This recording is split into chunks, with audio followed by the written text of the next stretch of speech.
Bismillahirrahmanirrahim. Assalamualaikum warahmatullahi wabarakatuh.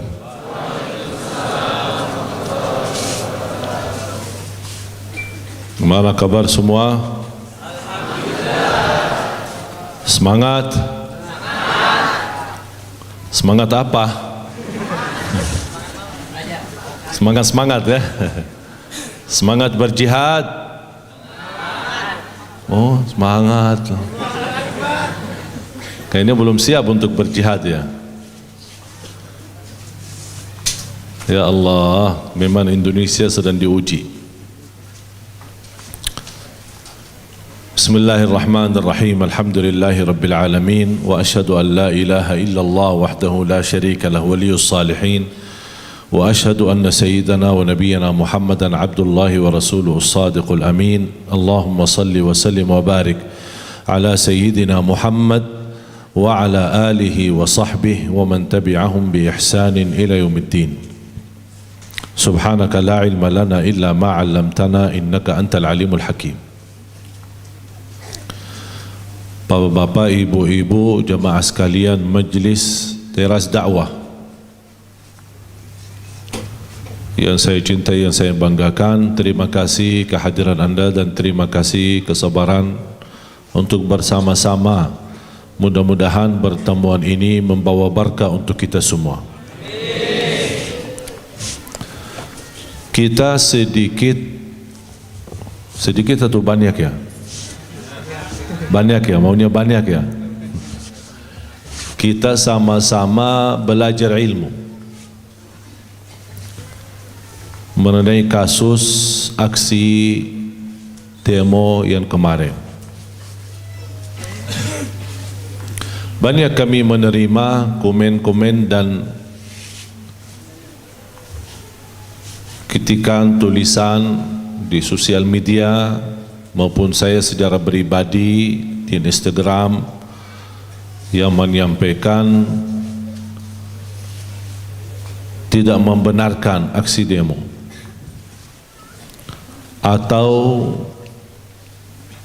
membela orang menghina Al-Quran. Walaupun tidak banyak, dan alhamdulillah tidak banyak, malah justru bisa dikatakan 99% dari jamaah yang saya bicara pengikut saya di Instagram maupun di sosial media, Facebook, Twitter, hampir 99% yang sudah istilahnya mendukung gerakan itu dan menjadi sudah gerakan, bukan gerakan kita sendiri, tapi sudah dengan pimpinan Fatwa Majlis Ulama Indonesia. Dan kalau kita bilang Fatwa Majlis Ulama Indonesia, berarti ini bukan keputusan satu orang, tapi keputusan jumlah ulama, dan di situ ada NU, ada Muhammadiyah, ada yang lain-lain, ada yang tamatan Kairo, ada yang tamatan Arab di Arab Saudi, di Makkah Ummul Qura, ada yang tamatan di Jamiah Islamiyah Madinah, dan mereka rata-rata cukup bijaksana, senior, yang mereka pasti tidak ada kepentingan selain untuk mencari ridha Allah Subhanahu wa taala. Makanya selama ada pendapat ulama, jujur saja saya tidak pernah turun dan tidak pernah saya bahas. Setiap orang bertanya dalam kasus ini, saya arahkan ke Majlis Ulama Indonesia, karena ini sudah menjadi persoalan publik dan silahkan yang dijawab oleh Majlis Ulama Indonesia sebelum aksi demo. Mengapa saya turun dan ikut bersama umat Islam dan bersama para ulama, para habaib, para kiai? Karena sudah menerima fatwa dari ulama, dari Majlis Ulama Indonesia, menggerakkan aksi demo yang kita membawa kedamaian dalam demo itu, dan sudah terbukti nyata tidak ada kerusuhan dari umat Islam. Dan kemarin ketika kerusuhan terjadi, bisa dikatakan tidak terjadi di waktu terang. Dari sebelum Jumat, sesudah Jumat, sampai maghrib, bahkan sampai Isya, tidak ada kerusuhan sama sekali. Berjam-jam dipertahankan. Ketika ada kerusuhan, kenapa terpilih di waktu gelap? Supaya tidak terlihat siapa yang tersangka.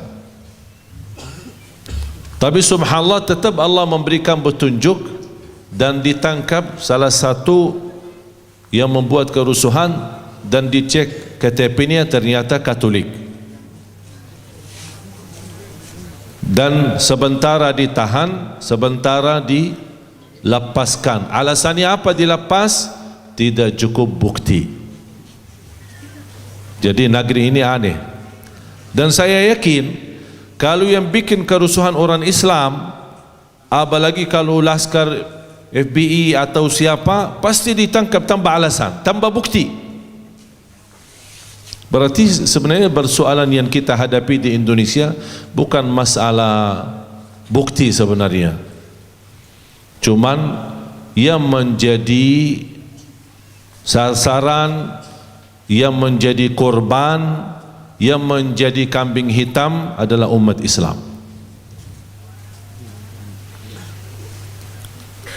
Dan selalu saya sampaikan ke jamaah, kalau tidak bisa menyampaikan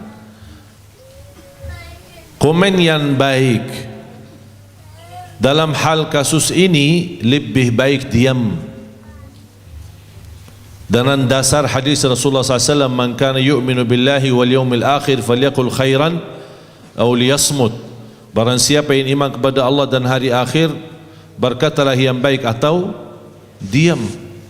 Kalau anda merasa ini fitnah, ini hal yang tidak dibenarkan, ini hal yang tidak sesuai dan tidak sah dengan syariah, padahal sudah ada fatwa dari Majlis Ulama Indonesia, lembaga yang kita percaya, lembaga yang terhormat, daripada kita ikut, seandainya itu fitnah, semestinya di posisi seorang mukmin ketika menghadapi fitnah apa?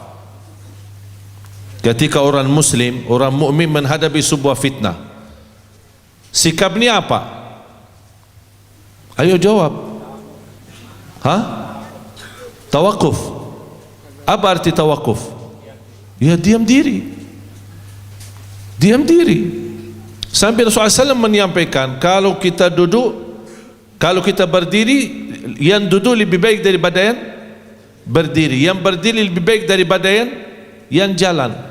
Kalau sudah ulama mengeluarkan fatwa, tidak layak ulama lain membicara seolah-olah tantangan dengan fatwa itu. Kalau ingin menyampaikan pendapatmu silahkan, tapi tidak boleh dan tidak tepat ketika di sosial media menyampaikan pendapatmu, apalagi dalam kondisi darurat, kondisi umat sedang menghadapi sebuah masalah yang sangat sensitif, sangat menyakitkan perasaan. Kalau tidak bisa mendorong umat untuk tetap membawa yang kebaikan, sudah diamkan. Diamkan. Dan sayang sekali selama saya di Indonesia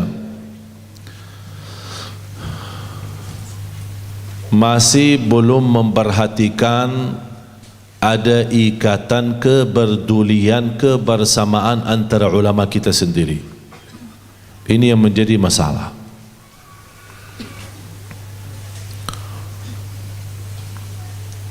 Saya berusaha maksimal mendekati semua ulama, dan saya tidak mau melihat apa belakang alirannya, pendapatnya, saya tidak mau lihat, karena saya bersikap menghormati pendapatmu, apapun itu pendapatmu.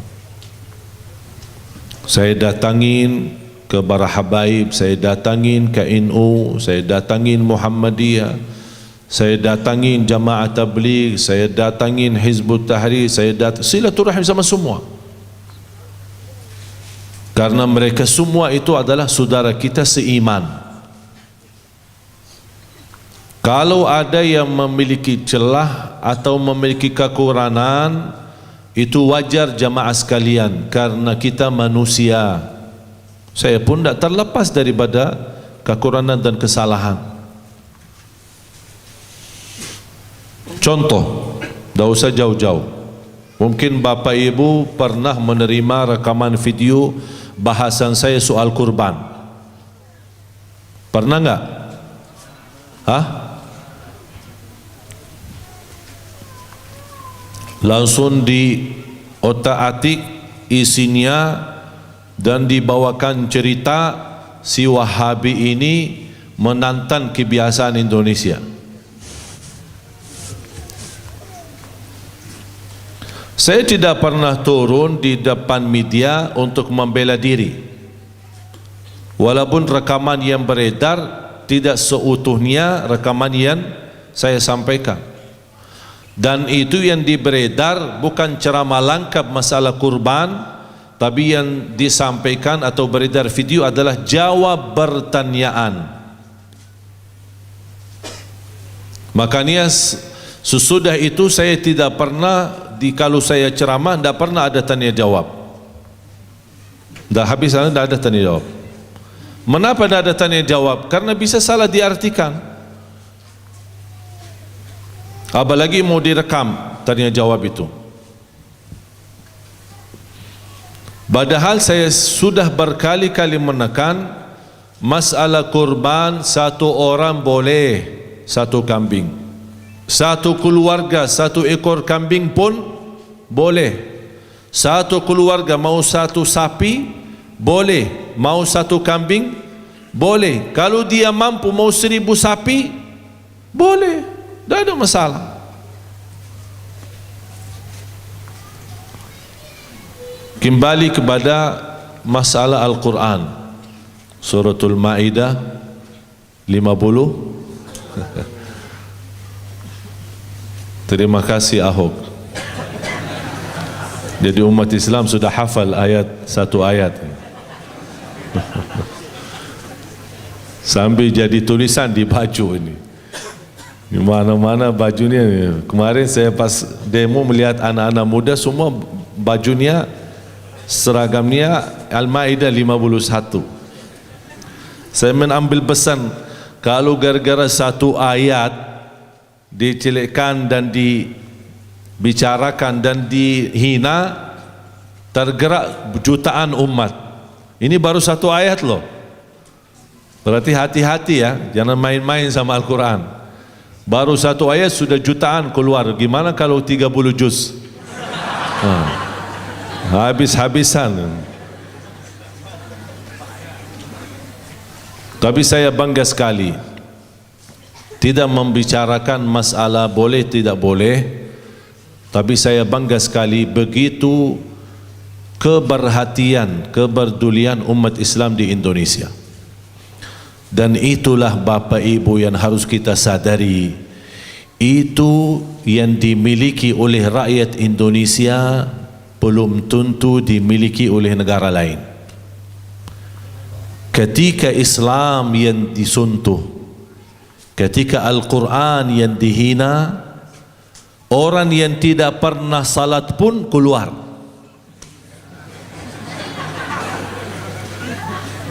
Awas. Hal ini membuat semua musuh Islam dan termasuk sejarah politik Amerika dan negeri Barat sangat takut, khawatir masalah itu. Apalagi kalau kita membicarakan kasus ini belum diselesaikan dengan baik secara hukum, itu bisa lebih besar lagi. Kita tunggu nanti tanggal 25 November. Siap enggak? Siap. Ya, ini. Allahu Akbar. Dan ketahui jamaah sekalian, tidak ada hal peribadi terhadap siapapun. Jangan ada orang yang terbancing, tertipu. Umat Islam kan rahmatan lil alamin. Ini sebenarnya rahmatan lil alamin di Indonesia terlalu bebas dipakai. Tak jelas kemana dipakai. Menghina Al-Quran, rahmatan lil alamin. Di macam-macam isu rahmatan lil alamin. Berarti kita diamkan diri alasannya rahmatan. Kenapa Islam tidak mau toleransi? Kenapa Islam tidak mau memperhatikan dan menghormati agama lain? Kasih tahu, dengar baik-baik. Kalau bukan umat Islam di Indonesia cinta damai, tidak ada orang non-Muslim bisa hidup di Indonesia.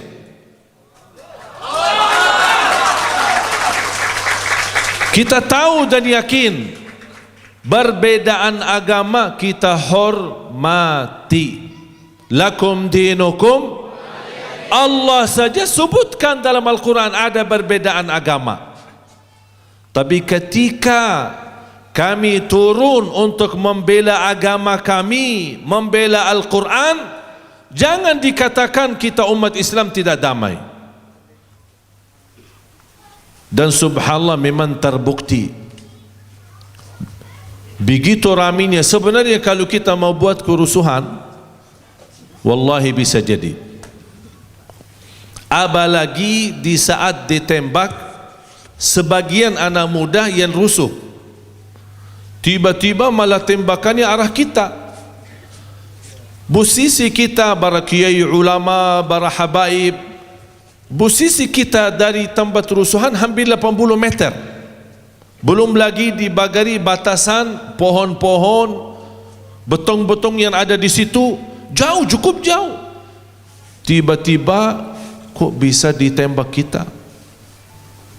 Mohon maaf, bukan tembak, cuman bomnya salah terbang.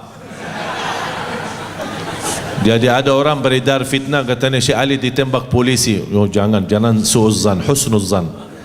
Bomnya yang terbang, salah terbang. Jadi dia tembak ke sana, malah dia datang ke sini. Bisa masuk akal juga ya.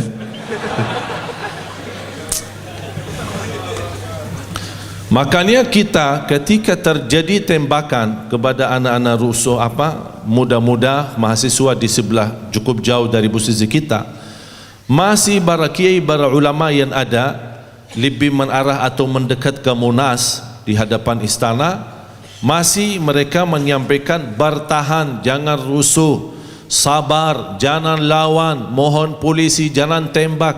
Sebenarnya di saat itu satu kata saja, kalau dikatakan serbu, karena dah dihentikan tembakan, hanya serbu saja, hanya satu kata, kira-kira apa yang terjadi? Habis. Apalagi jumlah polisi yang ada di situ tidak seberapa dibanding jamaah dan warga yang turun demo. Cuman subhanallah, Habib Rizik dan para habaib yang ada di situ tahan, jangan ada yang bergerak, jangan ada yang lawan, jangan ada yang mundur.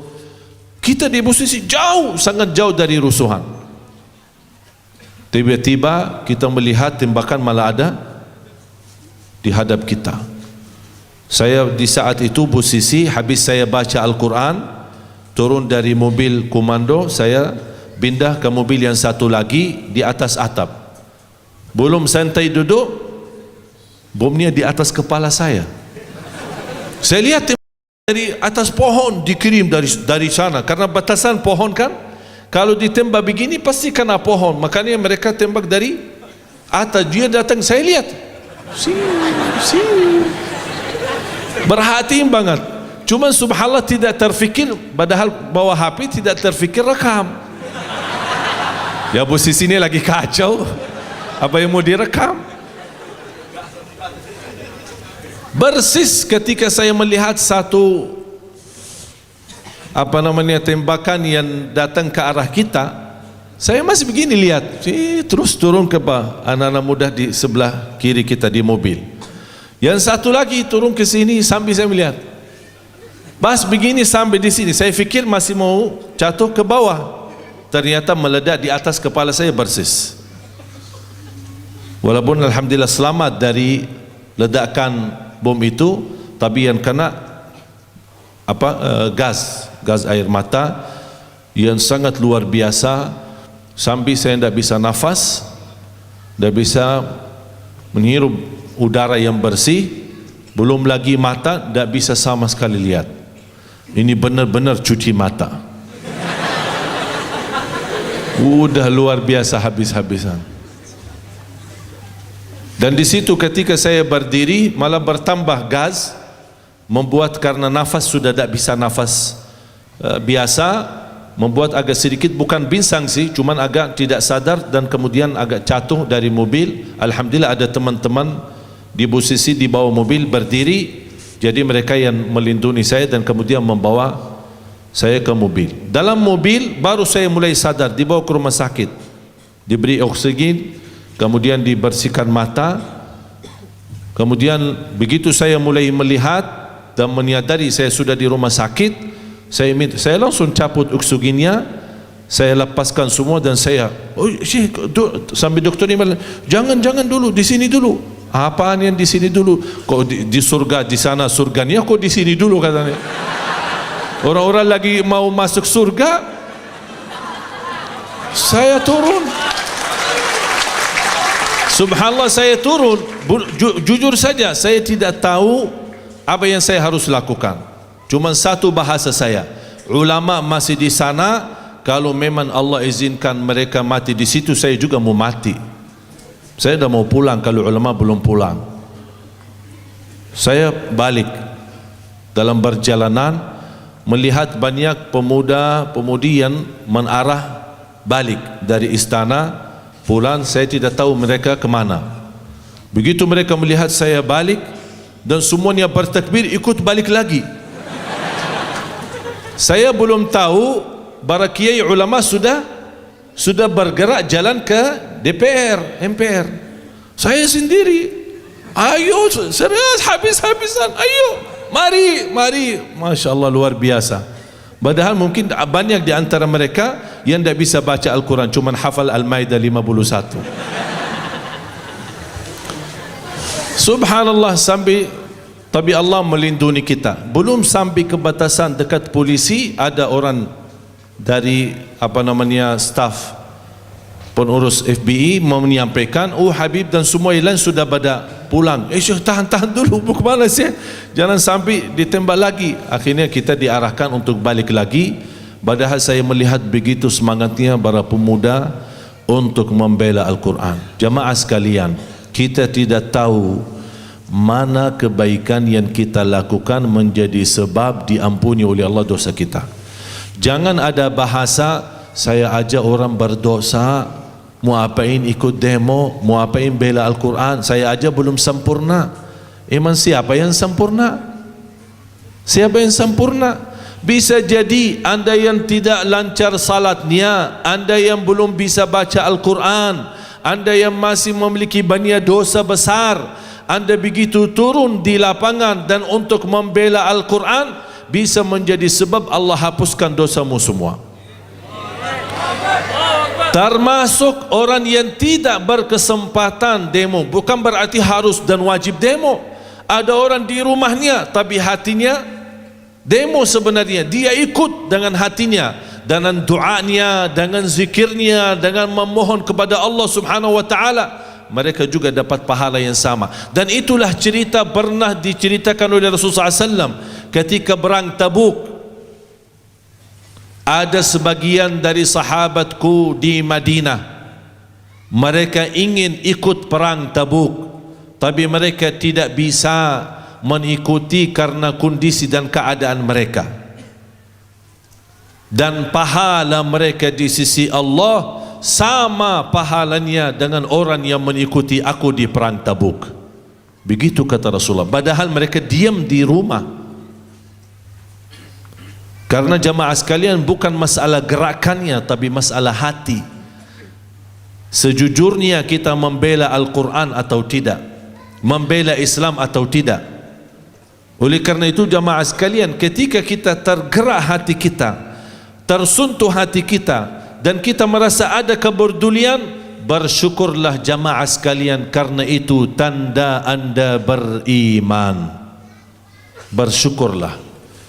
Beda sama orang yang tidak memiliki perasaan sama sekali. Dihina Al-Quran, tidak dihina apa, tidak apa-apa, biasa aja. Hatinya pun biasa aja. Kalau dihina orang tuanya, baru dia marah. Kalau dicaci maki dia, pasti dia marah. Oleh karena itu, tanda orang beriman ketika dicelah nama baik Islam, dihina Islam, dia ada sesuatu perasaan kesedihan.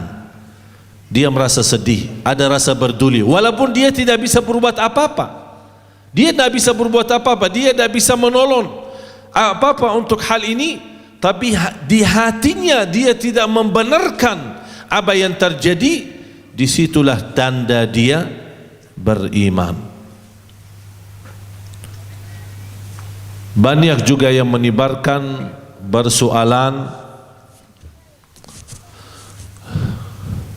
dan sayang sekali walaupun persoalan yang dibahas itu juga termasuk dari ulama, dan selayaknya ulama di hal seperti ini mendiamkan diri karena sudah diambil alih oleh Majlis Ulama Indonesia.